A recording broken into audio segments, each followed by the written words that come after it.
Assalamu alaikum. So this is a quick short video about inclusion and accessible Ramadan that I've been asked to make for Smile Canada. So what does inclusive Ramadan mean to me, or an inclusive community during Ramadan mean to me? Number one, educate yourself. Educate yourself about the different abilities out there, the different mental health situations out there. Number two, your attitude. Your attitude can either encourage somebody to come to the mosque or discourage them. And the reason why I'm using a mosque example here is because that's what a lot of us do during Ramadan. We flock towards the mosque, and that's when people with disabilities kind of feel left out because of a variety of reasons. So how can we start by being inclusive just with our own actions in a mosque environment? Number one, put your shoes on the shelf. When you come into a mosque, the first thing you see is a shoe shelf that's empty and about 100 shoes that are on the ground. That is not accessibly friendly to somebody who cannot maneuver their way around like you and I with their legs. So please be mindful of people who cannot maneuver themselves around, on top of shoes or kicking shoes to the side. Take your shoes, something very small, take your shoes and put them on the shelf. And if everybody did that, we'd have a more welcoming environment right from the get-go, right from the door of the masjid.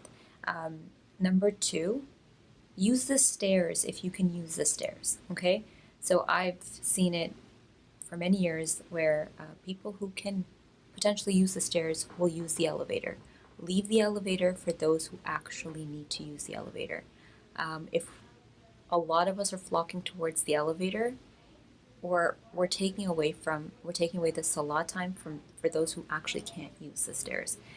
So please be mindful of that. Use the stairs if you can use the stairs. Don't just crowd around the elevator and try to squish yourselves in there.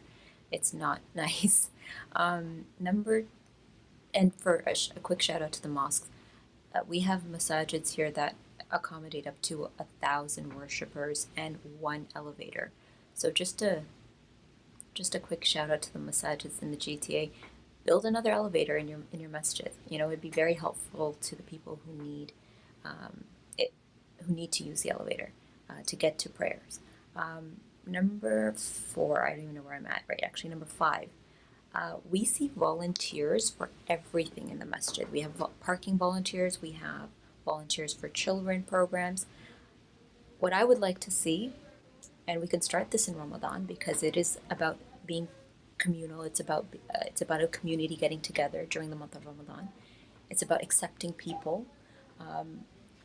So why don't we have volunteers for people with disability, people who can be directed towards where they need to go, or people who can help you with making wudu.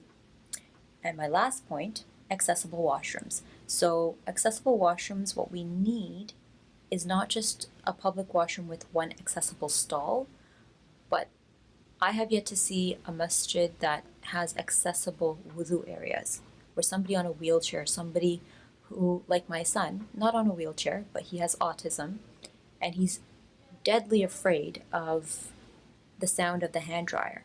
So why can't we put equipment in that's more sensory friendly, and that's accessible to people who have sensitivities, who have different abilities?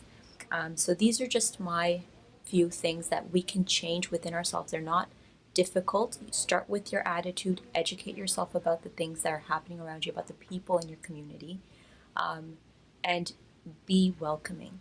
Be welcoming. Nobody should leave a mosque feeling like they're unwelcome, ever. So just want to say Ramadan Mubarak to everybody. I hope that kind of helps, and Assalamu alaikum.